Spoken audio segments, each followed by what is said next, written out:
our event this evening, a book event, is featuring A Rift in Time, Travels with My Ottoman Uncle, which is a really interesting way to tell the story of Palestine, a particular story of Palestine, which we have available in the back for sale, and our author has been kind enough to autograph these as well for anyone who wanted to purchase a copy.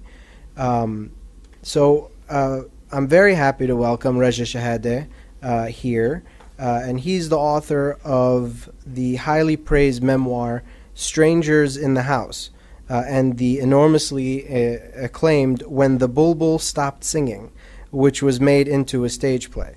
He's a Palestinian lawyer and writer who lives in Ramallah. He is the founder of the pioneering nonpartisan human rights organization Al-Haq, which I have to say is a role model NGO for many in the West Bank, which is an affiliate of the International Commission of Jurists, and the author of several books about international law, human rights, and the Middle East. Prior to this, his book Palestinian Walks won the Orwell Prize in 2008. So I'm very happy to welcome Reza here today to speak about the book and to do some readings for us as well. Welcome.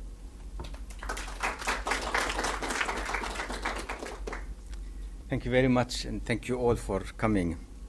As you heard, I am a lawyer and a writer, and as a lawyer, I have handled a number of cases in the military courts and used my experience to write about the military law and of occupation and the changes and so on, and did a number of attempts at explaining the law and bringing it forward and being active in opposing the violations of human rights. But I realized that legal books are not read by many people, and I was interested in finding another way of bringing to the attention of a greater public. And my book, Palestinian Walks, is a book about the land, essentially. And it is a series of 6 walks taken over a period of a quarter of a century. And through the 6 walks, which are actual walks that I have taken, I tell the story of the land and my personal story.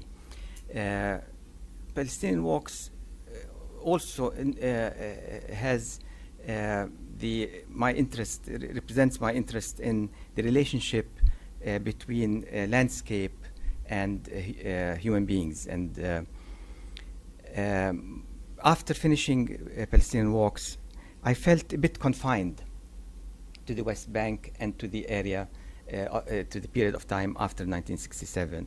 And I was, of course, aware that the conflict did not begin in 1967 and is not confined to the West Bank. And so I wanted to write on a, so to speak, larger canvas, both in terms of time and space. I was interested in the Rift Valley, the Great Rift Valley. And the Great Rift Valley is created by a fault in the geology of the Earth. And it is one of the longest rift valleys in the world, and it extends from the Taurus Mountains in south of Turkey all the way to Mozambique in Central Africa. I at first thought I would do a book that starts from Turkey, and of course the relationship between Turkey and the Turks during the Ottoman Empire with the rest of the Eastern Mediterranean, the countries in the Eastern Mediterranean. And when I presented the draft to my publisher, he said, this is 3 books and you should write 1 book. So the attempt became how to find a new way of presenting the same material. And I was fortunate enough to come across a memoir written by a great uncle of mine, whose name is Najib Nassar. And Najib Nassar is an important historic figure in Palestine, who played an important role during the Ottoman period and during the British Mandate period. He was, like me, a writer and an advocate of trying to alert people about the danger of Zionism and the danger of selling land in Palestine to Zionists, and how selling land demoralizes the farmers whose land is taken from them. And so he dedicated his newspaper, which he established in 1908, which is called the Carmel, which he established in Haifa, to this cause.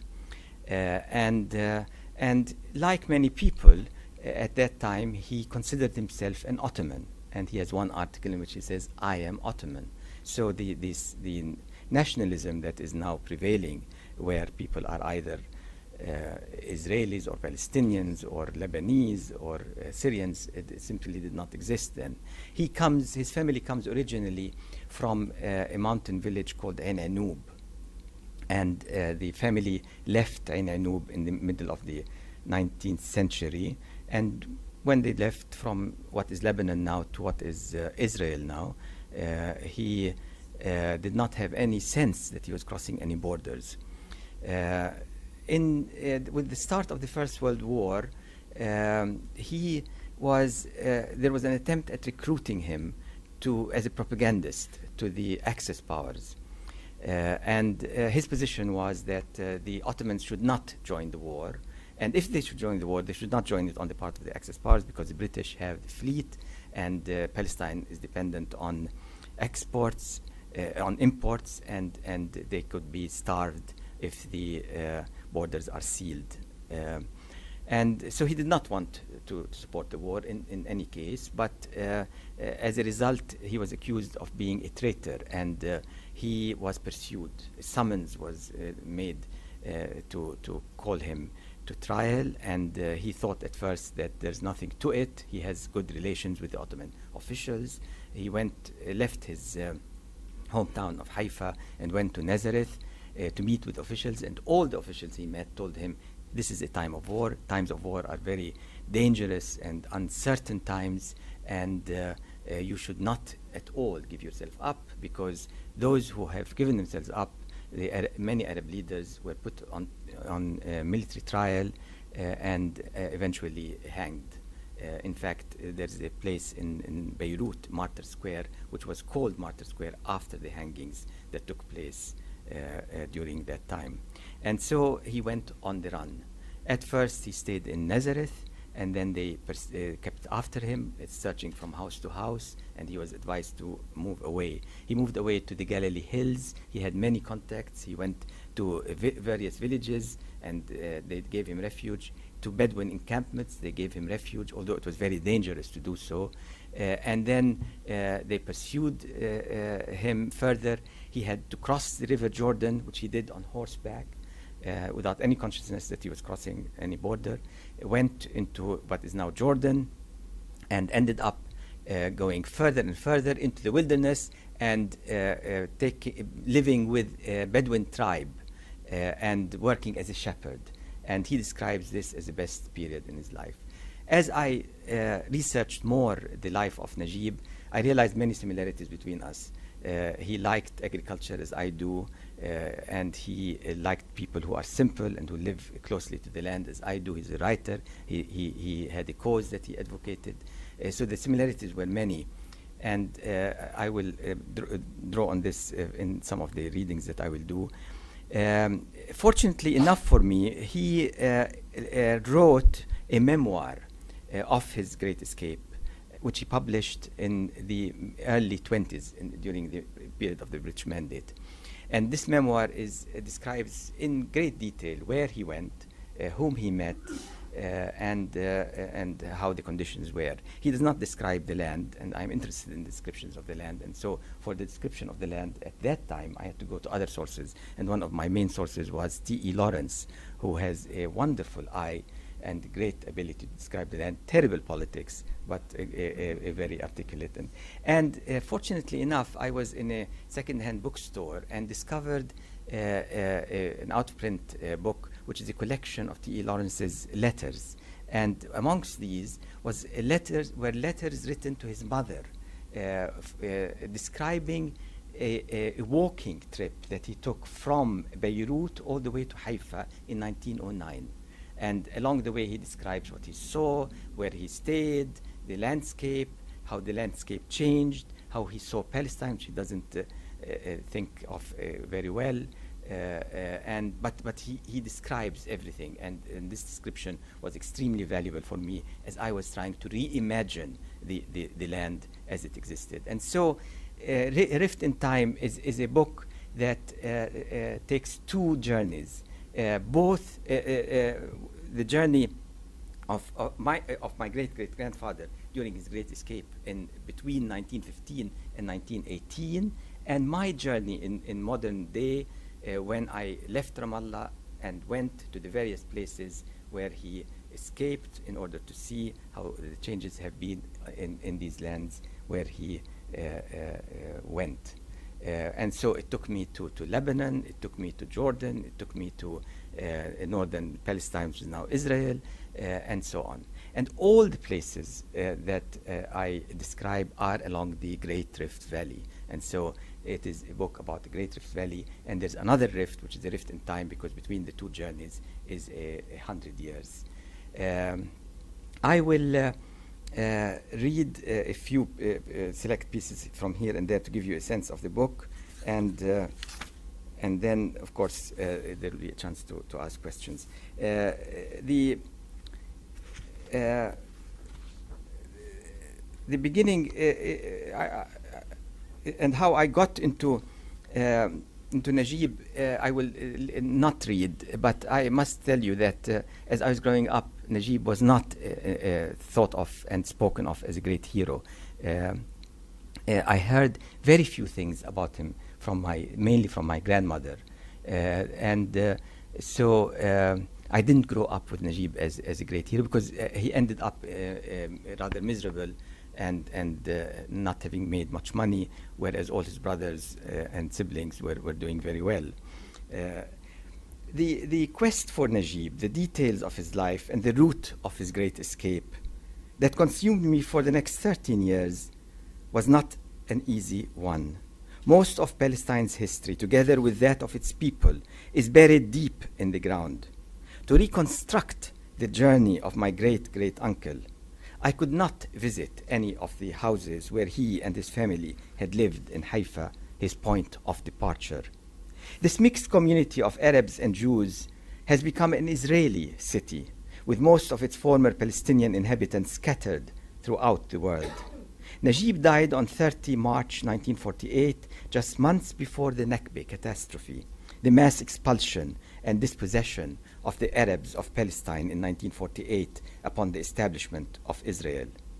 Perhaps he was fortunate to be spared that most tragic period in the history of his country. His son, wife, siblings, and every one of our common relatives were forced out of Haifa, losing all their property.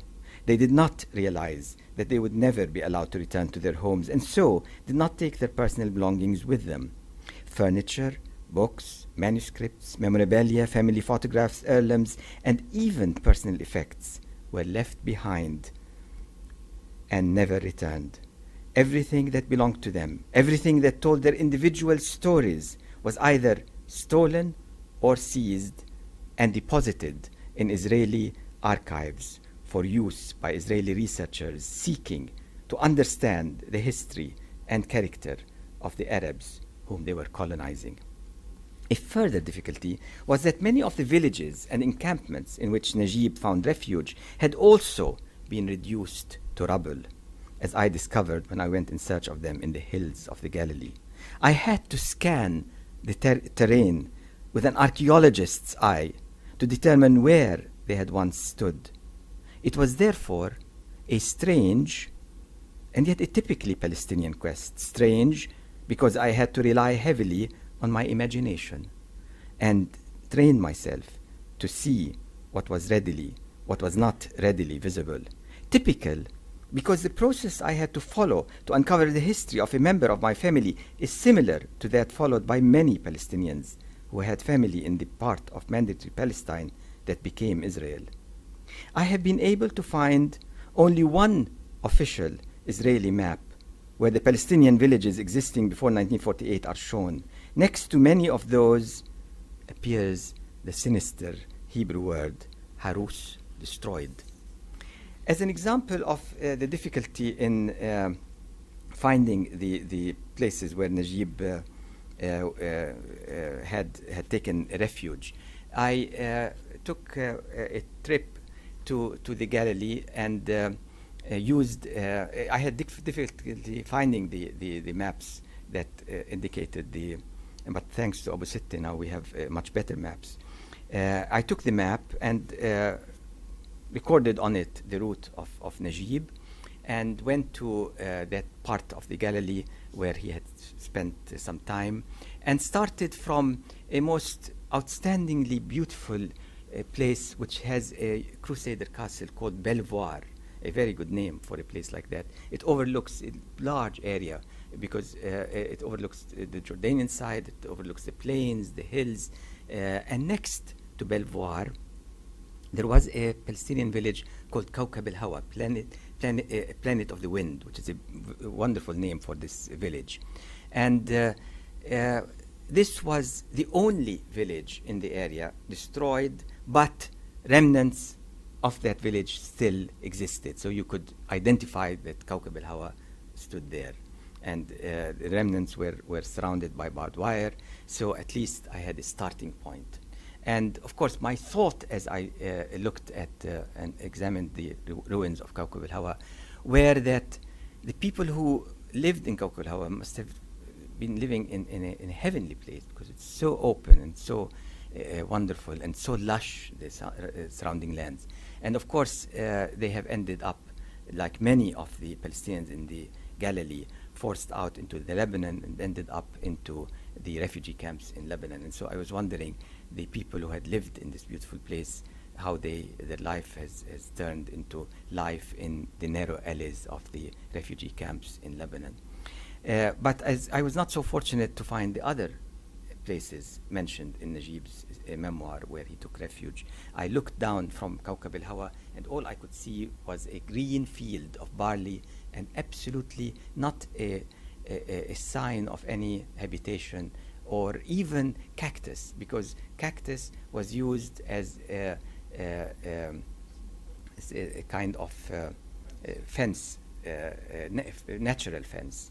And usually you can identify that there was an Arab village by the cactus, which is a hardy plant, and it continues to survive even after the people were forced away. No, not even cactus. So I thought, well, maybe if I walk down, I would be able to see what I can't see from the distance up. So I walked down along an old Mandate Road, which was now potholed and not in good state, of course. But obviously that was the road that connected the various villages to each other. I walked all the way down, and I could see absolutely nothing. So I walked back up, and halfway up, I noticed a tree that was blossoming. And I thought, this looks like an almond tree. But I was not sure. So I went to it, checked the blossoms, and I could identify that it's an almond tree. And I know enough about agriculture to realize that almond trees do not grow on their own. Somebody must have planted this almond tree, and it couldn't have been the Israeli farmers who are using machines now and would like an open field, and why plant an almond tree? So I thought, this must have been planted by Palestinians, and here must have been a Palestinian village. I looked more carefully, and indeed saw the signs of a Palestinian village, looked at my map in relationship to Kawkab al-Hawa, and could identify and in this way I started looking at the whole place with new eyes. I looked for other trees and began to see more of them emerging from the sea of green. Their dark trunks were submerged in the undergrowth, and all I could see were black branches covered with white blossoms shooting into the air to form a radiant bush. Almond blossoms are a celebratory white, adorned with a single pink spot at the base where the petals and stamens join. They cover the tree like satin sleeves, making the branches that shoot into the air seem so light and airy. Each year, ever since the farmers who lived in the villages were forced out, those almond trees have been blossoming, their glorious white flowers marking the approaching end of winter and the coming of spring. I must say here that perhaps most of you are used to eating almonds in a dry state. In Palestine and in the region, we all know that the first flowering tree, fruit tree that blossoms is the almond. So it is an indication that the winter is ending. And then it produces green almonds, which are edible, at least we think so, and we eat these. And in the taste of the green almonds, there is the feeling and the taste of spring. So spring is marked by eating these these green almonds.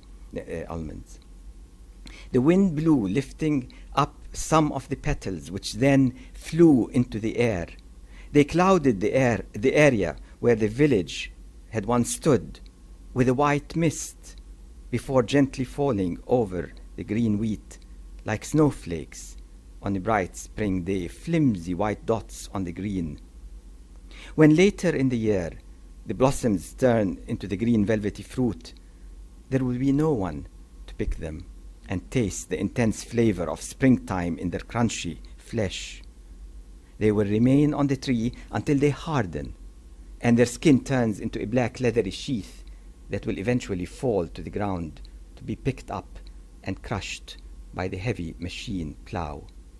With the almond tree as my markers, I began to survey the fields again and reconstruct in my mind what the villages had looked like, and how Najib must have galloped from one to the other as he escaped capture by the Ottoman soldiers.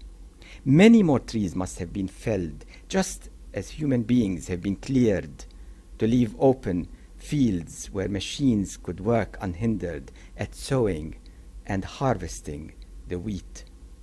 The few trees that were left to provide coordinates for the men working the machines were the only reminders of the life that had once flourished here, peaceful presences above the grassy land, marking where the houses, schools, mosques, churches, and cemeteries of the old villages had been, singular reminders of an Arab presence that had long since been uprooted out of existence.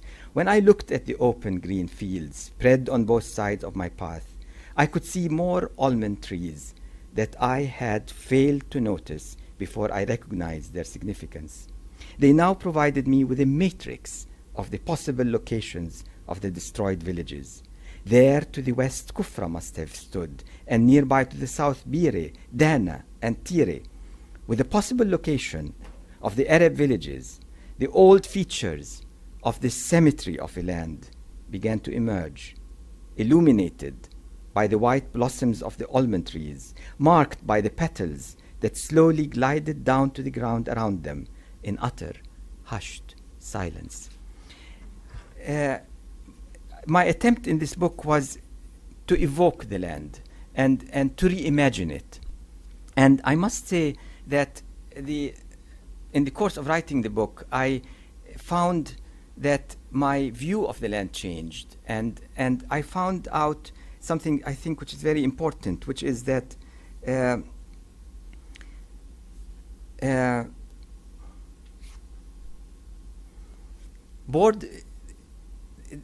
has been so much fragmentation in the territory of what had been previously a part of the Ottoman Empire. And within that fragmentation of political borders, there is further fragmentation in the Palestinian territories with about over 500 checkpoints and hurdles and walls. And so it is come to be rather ludicrous situation. And I began to realize that in order for these borders to be real, we have to internalize them. And we, in fact, were, as I noticed from my own self, had become so into passing through these hurdles and wondering whether it would be possible to get to my destination, that I had stopped seeing the land as it really is. And the land is not with these are not natural borders. The real land has the feature of the Great Rift Valley. And so beholding the Great Rift Valley and seeing these borders and hurdles for what they are, in a sense, liberated me. As we traveled south, this is in one of the trips that we took from Ramallah to the Galilee. As we traveled south towards Jericho, I wondered about the consequences of delving into this past. I was beginning to feel it was like settling old scores, attending to deep wounds that refuse to heal. My hope is that I'll succeed in imaginatively recreating the region as it existed at the time of the Ottoman Empire, when the land was undivided. This will be my way of resisting what Israel has long tried to drill into my head about my place in this ancient land after the fragmentation of our territory by borders, roadblocks, zoning, the building of Jewish settlements, and the creation of a new geography that has left me utterly confined. Everything has been designed by Israel to make Palestinians feel like strangers in their own country, whether it is the huge areas of land expropriated and surrounded by barbed wire that one sees while traveling in most parts of the West Bank, the many settlements, the road signs, the presence of settlers hitchhiking on roads forbidden to Palestinians, the military training areas, the danger and apprehension felt just from using the roads, or the uncertainty about being allowed to pass from one part of one's country to another. All these harsh realities conspire to make Palestinians feel that this land is no longer theirs, that it has been claimed by a powerful group who always get their way, so much so that they drive ordinary Palestinians into despair and make them despise life itself. This means it is so much more important not to relent, not to give way, but to stop and behold the beauty of our land and appreciate what it has to offer. It is the best antidote to the Israeli campaign of despair and alienation.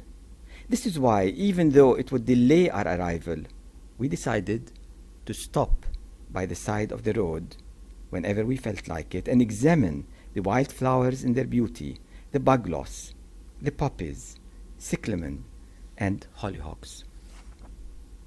The crust of the earth is subject to so many tensions and stresses that sometimes it breaks. A fault then develops. Blocks slip off the earth's crust along great ruptures or cracks. Distinctive landforms are associated with faulting, where a succession of tension faults occurs. A series of troughs or rift valleys may result. The Jordan Valley is one such depression.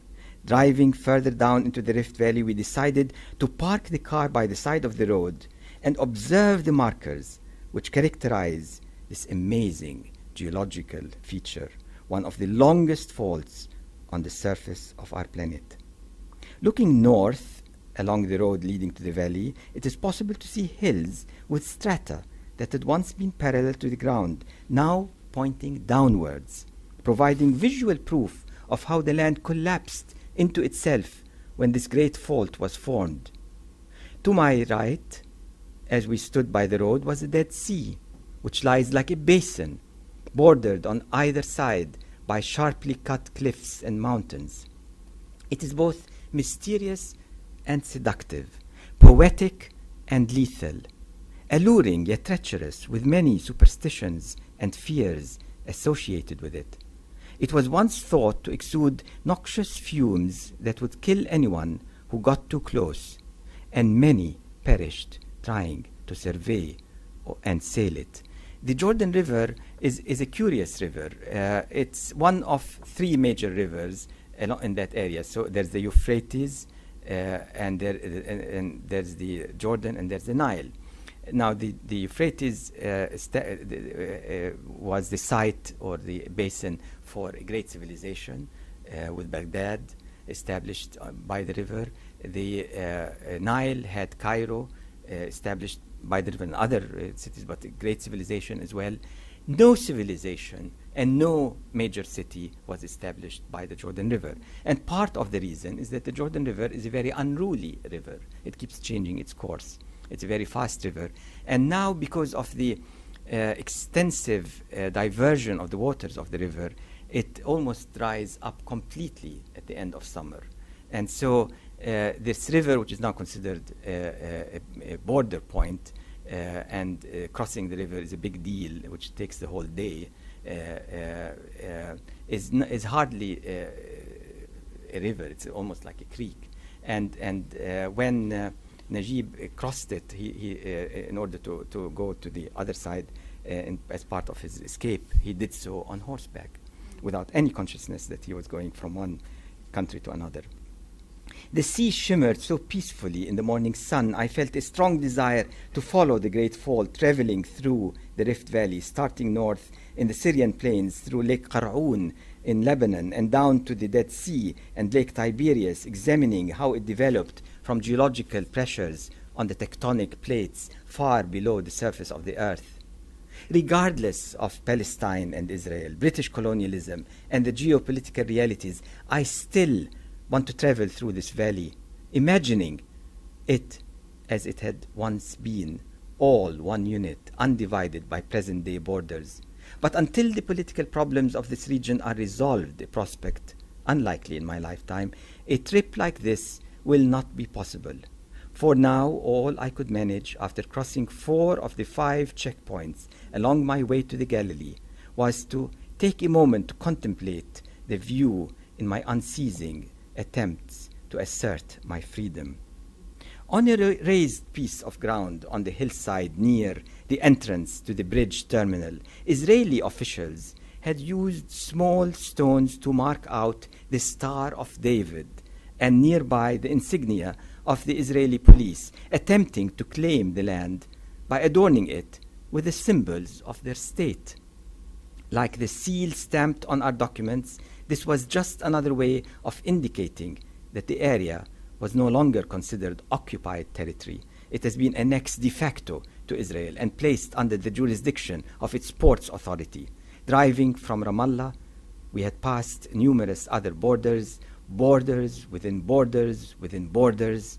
Everywhere I looked, I could see borders, barbed wire, and watchtowers.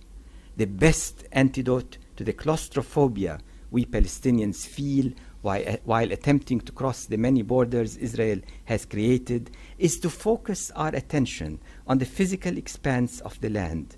Israel is attempting to define the terrain, to claim and fragment it with wire fences, signposts, gates, and roadblocks, staffed by armed soldiers, backed up by tanks. I am but one of the millions of travelers who have passed through over the ages. I lifted my eyes and beheld the wonderful valley created aeons ago as it stretches far and long north to the Lebanon and south to the Red Sea and into Africa, utterly oblivious of the man-made borders that come and go. In the course of the writing, I continued to try and see the land from different perspectives. So in going to Jordan, I went with a refugee family to the farthest point that this family could come along the banks of the river and look at their land. And I was trying to imagine how this old woman who has memory of the way things were, how she would look and what she would remember, and how different the present reality has become from what she, from the way she remembers it. And then I also went to Lebanon and tried to come from Lebanon south, as far south as I could, in order to see what I could see from the Israeli side of the border, this time from the Lebanese side of the border.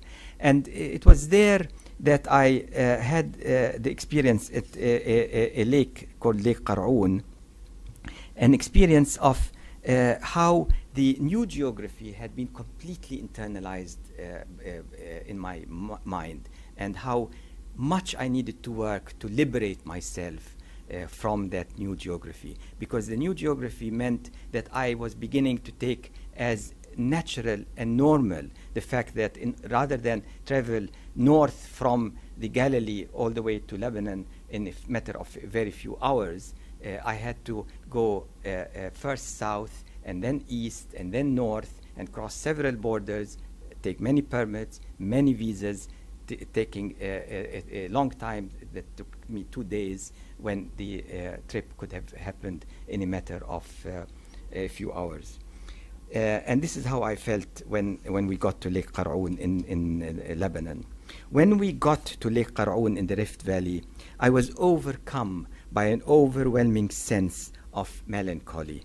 The troubles and possible massacres that drove away my great-great-uncle have never been resolved. They were in abeyance, dormant for a while as the forces on the different sides renewed their energies during the respite. I asked Abu Rami, he was my driver, to park and wait for me as I walked down the hill to the lake.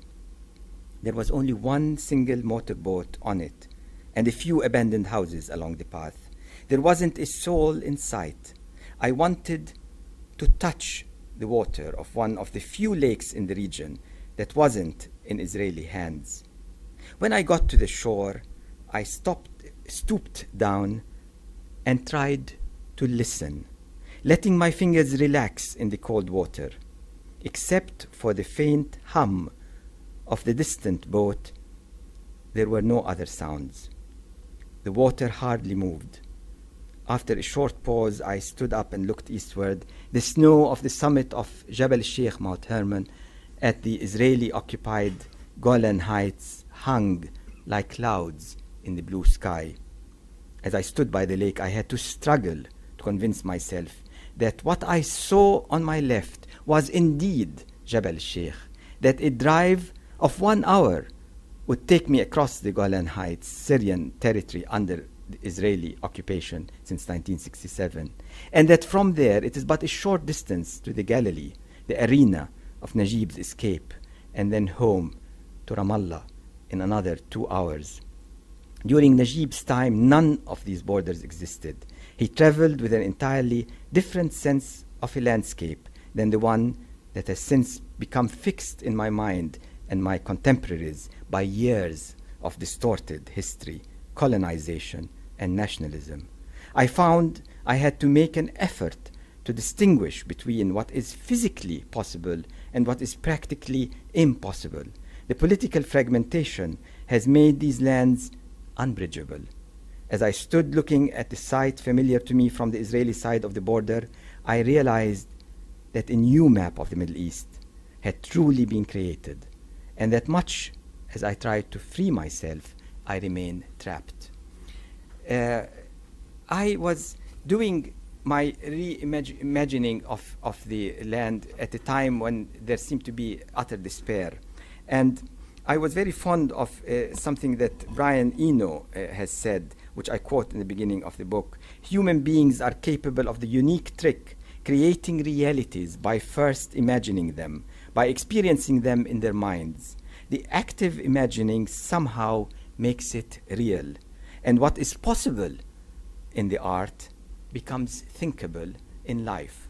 Now, I felt that I was on my own doing this imagining and trying to convey it to the reader with the hope that people would see what the possibilities are in the region. And also in the course of writing, I came to realize that our understanding of the history of the Ottoman Empire, which ruled the region for over 400 years, was a mistaken history. I don't glorify the Ottoman Empire. It had many faults, but it also had many things that it did and which continue to affect our life in the region. But the important thing, I think, is that there is a precedent of a time when the entire region, which is now fragmented into many political entities, was under one political entity, and the people of the region were able to move freely, and the different religions living there were able to interact and coexist without problem, and it's important to keep that in mind in trying to work for a new Middle East. In fact, it was after writing this book that I became less inclined to be excited about the Palestinian state. I fully realized that the Palestinians absolutely need to have a state of their own, because being stateless creates all kinds of problems. But it is my hope that if there should be a Palestinian state, it would be a very short-lived state, and it will be only a stepping stone towards not creating another state in the region and creating more fragmentation, but a beginning for a larger, perhaps federation that would allow for the region to exist as one in some form. Now, I am a lawyer, and I could have written a book in which I proposed a framework for something like this, but this absolutely was not my intention. My intention was to enthuse people, to make them imagine what is worth imagining rather than what is limited. And I must say, I was vindicated after the book was published, by a few months after the book was published. It was first published in the UK in the summer, when the revolutions began in the Arab world, and the revolutions, as revolutions do, exploded hopes and creativity, and some writings began to emerge about which were quite in line with my thinking about rethinking the region. And another interesting development has been more writings of a revisionist nature on the history of the Ottoman Empire, and a new relationship between Turkey and the Arab states, which also is very important. It's very important in immediate sense, because the alliance between strategic alliance between Turkey and Israel had been extremely important for Israel, and gave it a sense of great strength, and now that is breaking. I mean, we shouldn't go too far because it hasn't broken all the way, but Turkey is getting closer to the Arab world, and I don't know how many of you saw that the Turkish president wrote in the Guardian newspaper an op-ed piece in which he said that what is happening in the Arab world of revolutions is very hopeful, but nothing would change unless the Palestinian-Israeli conflict is resolved, and he was very sure of this. And when the Palestinians were trying to unite Hamas and Fatah, Hamas in Gaza and Fatah in the West Bank, Egypt was a very strong stumbling block, because it took its orders from Israel. And just before I came, there was a discussion about this, and somebody who had been on a delegation to Egypt and met with the Egyptian foreign minister, and reported that it's a completely, entirely changed picture now, and Egypt is determined to have its own policies and is interested in rapprochement between the Hamas and the Fatah. But now we're moving into politics, and let me stop here and see if you have any questions on the writing, on the book, on the situation, whatever you would like to ask me.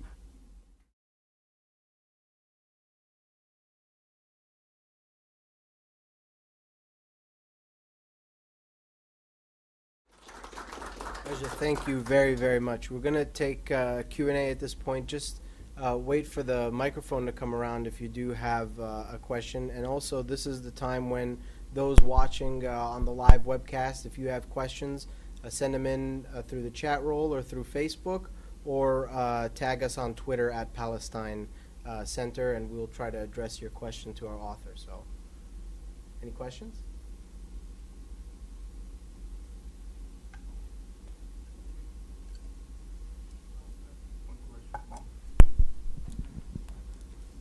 I guess my question, I read your book, The Palestinian Walk, and it's great reading, and truly appreciate it.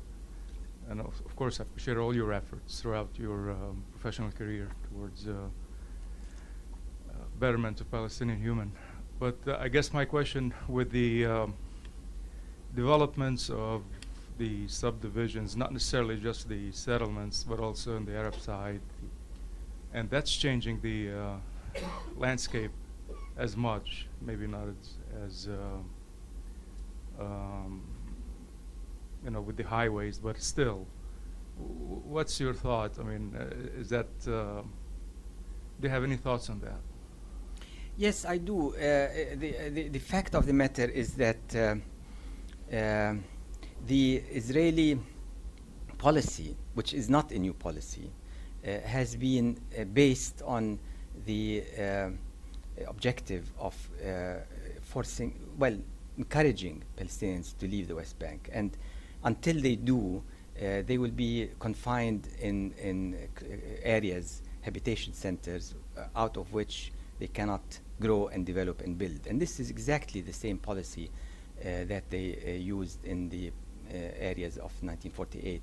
So as I visited the Galilee and saw some of these villages which were not destroyed, you get a very strange sense, because they are agricultural, essentially, in nature, agricultural villages. And the people are still make you think that they are agriculturists. And they are surrounded by agricultural land. But most of it is not theirs. And they are confined to a small area of land. And even if they own land outside and they manage somehow to keep it, they're not allowed to build in it. And so they build in a very dense, small area.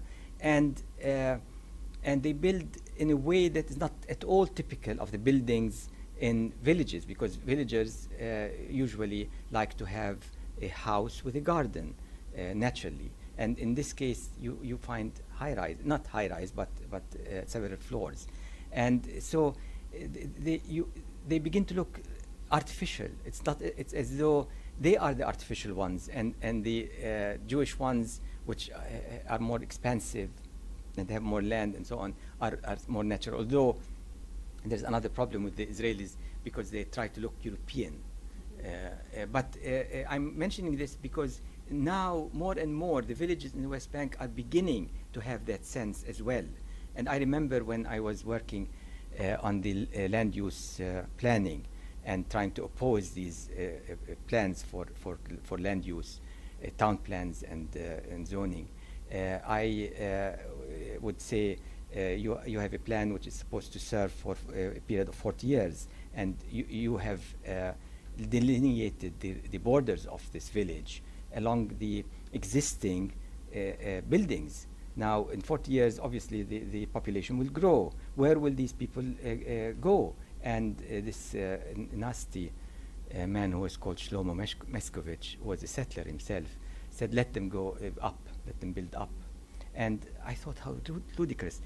But in fact, you look now at the villages in the West Bank and you see what you have never could see before, which is several floors, buildings built several floors. And that is also true not only of the villages, but of the cities. So Ramallah, for example, is getting to be very dense and confined. And this has distorted the situation because the price of land in a place like Ramallah, but it's typical, it's not just Ramallah, is as expensive for a small plot of land as New York, and I'm not exaggerating. And so if the land is so expensive, then in order to afford it, you're not going to be able to just build a house with a garden. You have to make the maximum use. And so you dig down as far as possible and then build as far as possible up. And in the course of that, we have so many bulldozers working away. And I think the bulldozer is the bane of the I mean, I despise bulldozers now, because they're all over the place, and the natural thing which the municipality is aware of and people are aware of would be to leave open areas. But where would they find open areas? In order to make a park of any sizable size, they would have to buy very expensive land. They would have to be a very rich municipality, and they are not a very rich municipality. And so if they build in a cramped and bad way, it's because of this is a reflection of the distortion that has occurred because of the planning. Any more questions? I had a question for you, actually. You are an attorney by training, and you've had experience working within the human rights field, but you also have written a number of books now in English for Western audiences about the Palestinian Not story. for Western audience. I've written in English. Well, they're written in English, Yeah. which is going to be read by English reading people, one would presume. Why do you feel, and maybe can you talk more about your experiences with this method of conveying a Palestinian narrative through literature, that it is as effective, if not more so, than through documenting human rights violations, working within the field where you have your training, but obviously here where you have a tremendous talent, as we've seen. What have you seen come out of conveying the narrative through literature that we wouldn't necessarily see elsewhere? Thank you for asking this question. I finished my legal education in 78, and when I came back to Ramallah and started first training and then working as a lawyer, I realized that the discrepancy between how the world perceived the occupation and the behavior of Israel and the reality was very wide, and that in order to put the thing correctly, it needs more than the work of one individual. You need an organization which would document the violations and document the changes, tremendous changes in the law, and interpret them and analyze them. And so with a few friends, we started the human rights organization, Al-Haq, which was a very difficult struggle then, because it wasn't something that, it was the first of its kind, certainly in Palestine and also in the Arab world. And the PLO at that time thought that the only struggle worth doing is the political struggle, and that this kind of work would distract people. And then we were accused of being a PLO, CIA plot, and all kinds of things. So it was a difficult struggle to convince people about the importance of the work. Now this has completely worked, and Al-Haq is now still flourishing, doing very well, but it's one of many organizations all over, and all are doing great work. And I certainly feel very proud of Al-Haq, and feel that I've done what I could to, my intention from the beginning was to establish a public organization and not something that would be dependent on me in any way. So from day one I was telling them I'm going to leave, and I was so passionate about the work of the organization, they never believed me, but I did leave in 92, and it has continued. And then I've always been interested in writing and considered myself a writer. And my first literary book actually was in 1982, the Third Way, a Journal of Life in the West Bank. And I think when you're a writer, you don't write for propaganda, because then it would not be good writing. I think you essentially write for yourself. And I have been keeping a diary since over 40 years now. And most of my books, in writing most of my books, I go back to the diary, and it's a very important source for me. And in writing, I work things out for myself, essentially. And I've often been asked why write in English. I like English. I feel comfortable in English. I like the understatement in English.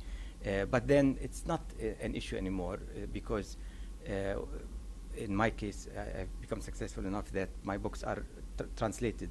And for example, Palestinian Walks has come out in 11 languages, including Arabic and including Hebrew, actually. So it's not just a Western audience. But in answer to your question, the difference, the work of Al-Haq has been extremely important, because it alerted people not only to the facts but also analysis, and has made people aware of what Israel is trying to do by describing what it's trying to do and analyzing the trends and the objectives and so on. So that's extremely important work. But work like the literary work that I do brings people to experience in a way that no document, human rights document or legal treaties can do. And they, especially, for example, in the case of Strangers in the House, it was a biography, and biography of my relationship to my father, and everybody has a relationship with their father, and so they relate to it. In Palestinian Walks, it was about walks, and I was always surprised at how many people around the world enjoy walking.